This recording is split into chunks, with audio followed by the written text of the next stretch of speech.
I'm just ready. Time now is 10:49 on March 4th, 2025. Present with us is the Health Department Director, Pam Hanna. Pam, would you start us off with? All right, so we've got some funding things that we've been working on. The one is the crisis diversion grant with Butte Silver Bowl. That MOU came through and has been approved and signed. So I will clarify in our meeting next week whether that funding starts from when the grant dropped or whether it starts from the time of our MOU signature. But we've already had some services from that. So that Sims mapping meeting is coming up next week on the 13th. It'll be pretty much all day. We've got Katie Loveland coming in from Loveland Consulting to facilitate that. I'll send out an email today. Just we need to get responses back on who's coming. And then I will probably be funding the lunch out of my budget for that. But with the way we are with places to eat in Boulder, it's just easier to bring something in than try to have people finding food elsewhere. And then the other one that I've been in communication with you is that near-term initiative 11, which is that innovative grant for behavioral health. I did get that submitted. I don't know where we stand with it. What they said in the grant is that it would close on April 11th. But what they've also told us is when they get the 8 qualified applications, that it will end. So that was kind of why I rushed. Yeah, because my folks from Montana Public Health Institute, who will give us technical assistance, said that there'd already been several submitted. So I didn't think there was time to wait. And I'm off this week for the most part. I'm here today and I'll work tomorrow afternoon, but the rest of the week I've got use it or lose it time I'm trying to use.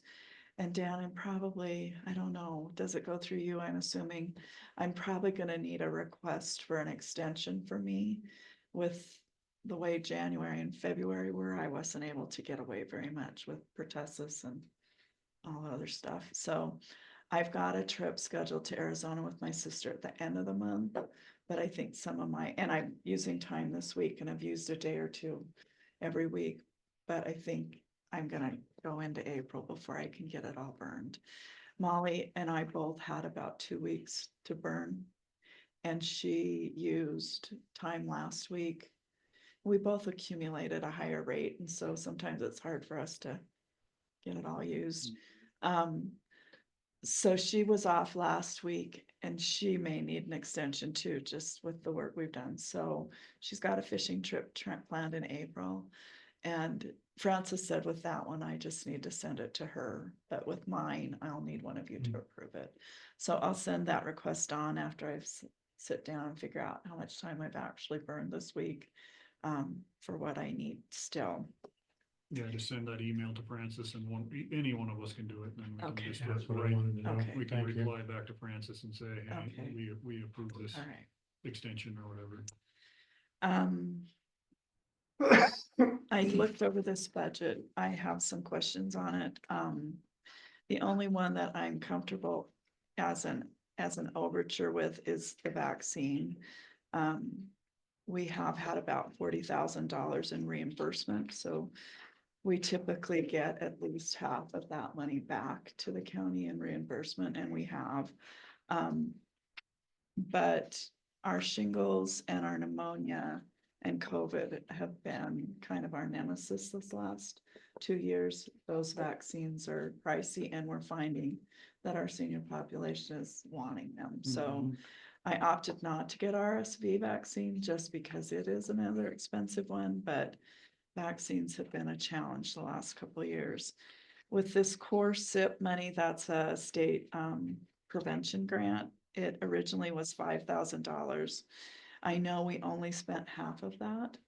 So I don't know where the other 2,000 is. So we should not be in the hole in that. I'll talk with Ginger and Kim on that one. We don't have WIC, so I don't know why there's any WIC charges there. The IAP 111 is our surplus. And there was about $70,000 in that at the end of the fiscal year, so I don't know why. I don't know why we're in the hole there either. I'm trying my hardest to spend that money, and there should be money there. Yeah, it's probably just a discrepancy between your Yeah. budgeted amount and your. Yeah, And and your I've revenue. asked them a couple times on that one. This FEP one is a mystery to me. I don't know why I'm 5,000 in the hole. This is Jesse's salary. Because I asked them to figure his salary first before we allotted money to the others. So I don't know where we're at with that. I don't know. I'll have to check in. And then, the MPOX money, I shouldn't have that much money in that account. I had, the 8,079 was my initial allotment, and I've spent about half of that. So that one I have more money than I should. I guess that's a good thing, right? To have more than you're supposed to. Usually. And then MCH, well, it hasn't been lately because trying to spend all this excess money has been interesting. The MCH, I asked them to use all of that in salary this year, so I'm not sure why. I'm gonna have to check what they've taken out of that, because that should have come out of my nurse budget, which has money for those, except for the phone one. Pam, can you tell me the acronym of MCH, please? That's my maternal child health block grant. So that one I'm using fully this year. And in the past, I've had other line items for it, but I decided this year to just pay salary for Erin out of that. All of the deliverables work with what she's doing, and it's a hard accounting grant. So I decided to try just doing salary out of it this year. So I don't know where we're at with that. And then, let's see. Molly is paid partly out of the health board. When she does health board work, because that's part of her job description, is our clinic coordinator and the health board secretary. So I'm not sure what this unemployment overcharge on that one is either. That is also a clerk and recorder fixed amount. So I'll make an appointment to talk with Ginger when I get back off my break and see where we're at with this money stuff, because it doesn't align with what I've got. Do you have any questions about any of it? Nope, all looks good. It doesn't to me, Corey. I'm nervous about some of that. I'm like, what? And where is my money? We all did ICS training, entire staff. We took those 2.5 days and went to Fort Harrison and did the incident command training. We found that as incident command team during the pandemic, we had some real gaps in what we knew how to do and what we were doing. After doing the training, I feel like there are still gaps for public health when we have an incident, a health emergency that lasts for that long without the ability to have mutual aid, because honestly, we were all in a sinking boat. And there was a state representative there, and she kind of echoed that same thing when we were talking about it.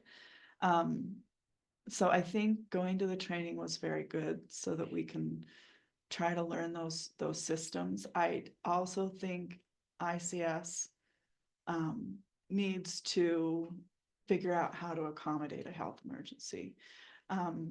You know, this started as fire and they've accommodated for other things along the way. So I think that they need to look at how they do a health emergency with incident command. The other thing that I found that was really hard, I was operations chief, which made sense. I was doing contact tracing, I was doing vaccination, but other people didn't understand why I was telling them what to do, because they didn't understand that incident command was in charge of what was going on. So there may need to be some training with local partners too, as to why and how that works. It isn't typical for a public health supervisor to be telling other departments what to do. And that was uncomfortable. So those were some of the things that we took away from that. We are hoping to do another health fair out at Whitehall High School. We did the one at Jefferson High. And then we've got events coming up. It's event season in the summer for us. So what I've asked my team to do is for us to go through the ICS process, the planning process, when we do these events, so that we have some practical experience doing this.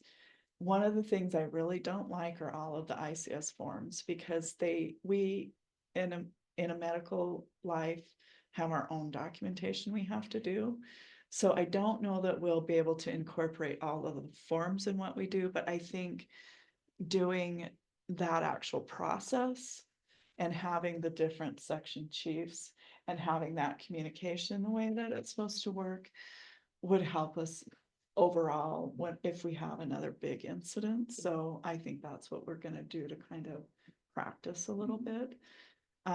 So thank you for letting me take my whole team. It's honestly easier to have everybody hearing and doing the same thing all at once than to try to bring everybody together. So we did a little AAR on it in our staff meeting today, and there was some really good input from everybody because everybody had been involved. So thanks for letting us close down shop for a couple days to do that. The other big thing I've had on my plate right now is trying to get us back into a place in Whitehall. So bless Mayor Mary, because she's come to our rescue. Don't know what'll happen when she's not in office, but I hope that they'll like us enough to keep us there. So Christina has to sign the contract, and she's coming in this afternoon to do that. And then I will send it off to them. So Tana's doing a home visit over there today, and we've pulled everything out of that office. So we're totally vacated from there. I didn't want to have to pay March's rent. But today we're not actually going to be in a clinic over there, but I feel like we did pretty good with everything going on to not disrupt service. So Tana's doing a home visit and giving a vaccine over there today. And then as soon as we figure out key situation and can get in the building, we'll move. What we did is we just put everything in our office. So our office is full to the gills right now. So that's Good. where we're at with that. Good. It'll all smooth out and Yeah. get back in business. Well, it may end up being a blessing in disguise, because then we can redistribute that rent money. You'll probably have more foot traffic in the town office than you would at the fire hall. Well, I think the location is prime with it being right next to the library. Tana's really excited about it. I mean, I think it'll be a good spot for us. So we're really positive about the change. It's just been a lot this year with us moving several times with that building and with our remodel on the one we're in. So Is there anyway. anybody else in that building then, or is it just you? Well, they hold court a couple times a month, but there's no one in there on Tuesday. So we will be in there alone. Mary's given us a spot in the jail to lock all our stuff up, so it'll be double locked. When you don't And hear then, from Tana for a while, she's locked in there. yeah, but Can't I get have to out. check on her. And then there is a sink, you know, the main room where they hold court has tables, has chairs, and Mary's allowing us to take our recliner chair, which we use for vaccination, and then we've got 2 bariatric chairs with arms that are easy for our seniors to get in and out of.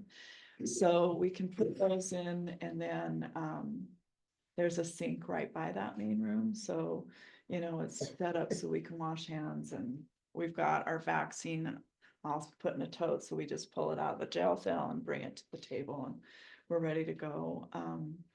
And then if we have to, have a couple people in there. There's the other office where the jail cells are that Mary said we could use that. So if we needed to take someone back there to have some privacy or something, we've kind of got a private space to work out of. So I think that it's gonna be good. Good. And I think it will be.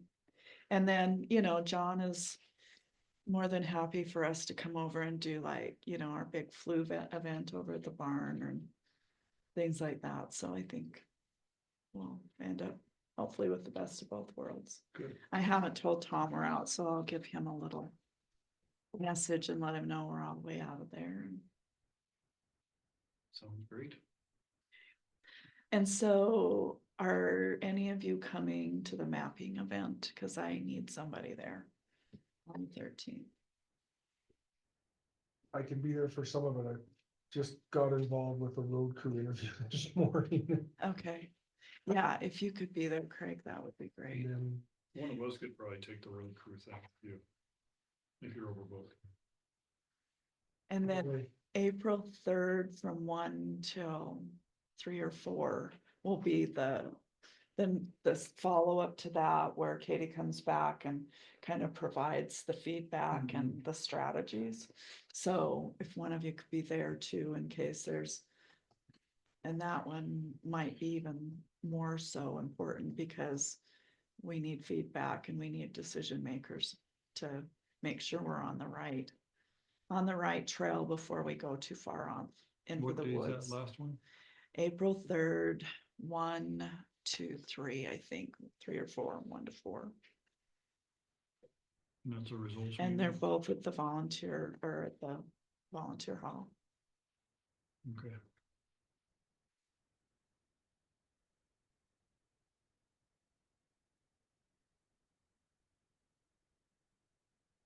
Try and fit that in, Craig, or? Thursday I have survey review too, but I guess I can look at that later if I have to. Well, I'll send out an email reminder today. I think I had all of you on it. And then if whoever's gonna go can RSVP to me so I can do a head count. That would be great. Will do. No, I'm sort of still learning on the health side, okay? On the 13th, what is that meeting you're referring to? So on March 13th, we're doing a strategic mapping event. Right. So what we're doing is pulling all of our local partners to the table. So law enforcement, EMS. I'm hoping Steve can come so that we have the judicial and schools. Providers, I'm hoping we can get a few providers there. Prevention specialists, mental health folks. And then we're talking about what's happening with crisis in Jefferson County. So when someone is in a mental health crisis, who's responding? We're looking at the data on that. Where do they go after the response? What are those avenues? Because what we'd like to do is see fewer people being incarcerated or sent to an emergency department. We'd like to see more of them getting appropriate mental health care and not being traumatized even more, getting the services they need. So that's what we're looking at, is to see, what we're doing, what we have for strengths, what we have for gaps and challenges, and what we have for opportunities for improvement, so that we can make some sort of a plan with where we're going. And that's what some of this crisis diversion money is for, is to make improvements to what we're doing, No. or at least I'll Why know don't you what we're go to doing. that if you want, because I'm not available on the 3rd either. Okay. 13th is the one you're not available for, right? Well, the 13th, then I can do the road and I can do survey review. What time is that meeting? Do you? It starts at 9. It's pretty much an all-day meeting, 9 I to got 3. CTAC at 8 in the morning, but I'll just pass it up. And the other thing I'd really like is for encouragement for law enforcement to be there. I haven't gotten a commitment from them yet. So I'll see if they respond, but I sent a notification for when people open their email, and the only one that opened it from that team was Dave. Sola. So I didn't see James or Tom open their emails. Just call Tom. So I will call him, but Cause you really, those would be one of the important ones to be there, they're the essential ones. Yeah, cause they. they're are the ones doing that are it. gonna see it, they're Yeah. the ones that are doing it, Mhm. they're making the trips to the hospital. I they're know. Dealing with them in the jail. So I don't want to be making decisions or assumptions of what's going on. I want to know what's going on. And like I say, we're paying this contractor to be here to do this. It's been something Tom and I have been talking about for probably a year. And it would be beneficial to. It them. will. It'll take, and I think that's the thing, Craig, is we need them to understand that this is gonna decrease your workload. And it's gonna improve outcomes for people. You know, I mean, that's where I'm looking at it, And but, stop your trip to the hospital and sitting there and. right, yeah. Yeah, or keeping them in a jail cell when that's not what they need. So, That's one thing. Could you send me a reminder, please, whenever you have a chance, so I can put it down? yeah, I'll send out reminders And, today, be- and I'm gonna ask for RSVPs from people so that I can do head count for supplies for the contractor and food for us. Cause I'll provide lunch. Okay, great, thanks. Okay, so RSVP please for me. Thank you, And I'll Ann. bypass Nathan, keep that. Thank you, thank you. All That's right, 13th, right? 9 in the morning, the 13th. volunteer. And I'll send a little reminder out right before the meeting too, a day or two ahead, so people are reminded. I'll kind of be a pest the next week or so, trying to get people there. Anything else? That's March 13th, right? March 13th, That's this month, okay. and then April 3rd is the follow-up Perfect. date, so. Okay. And that one won't be as long. It might be interesting for all of you to hear what the outcomes are of the That's process. after this one. Yeah, Oh. April 3rd. And I will be out of the state, so my crew and Jim will kind of be on call for anything. I leave the 28th of March and I'll be back the 2nd of March. So So you won't be here next, what is that one that Shane's having? That the exercise, That round table yeah, thing. round table, you won't be here then, right? Next Thursday, yeah, or the 12th, excuse me, On the 12th. didn't hear. Should be. She's probably got that on her calendar. What's the 12th? what's that? Cyber The- tabletop exercise. Oh, yeah. It's the cyber security tabletop thing. Oh, You remember that? Probably on your calendar. I think it's on my calendar. If it's My not, phone you calendar. probably aren't needed there, but I would be surprised if he doesn't have you invited to All that. right, all right. All right, All right. thank you. Pam. Thank you, Appreciate it. appreciate it. Thank you. Keep up the good work. Oh, thank Enjoy your you. time away. I need my time.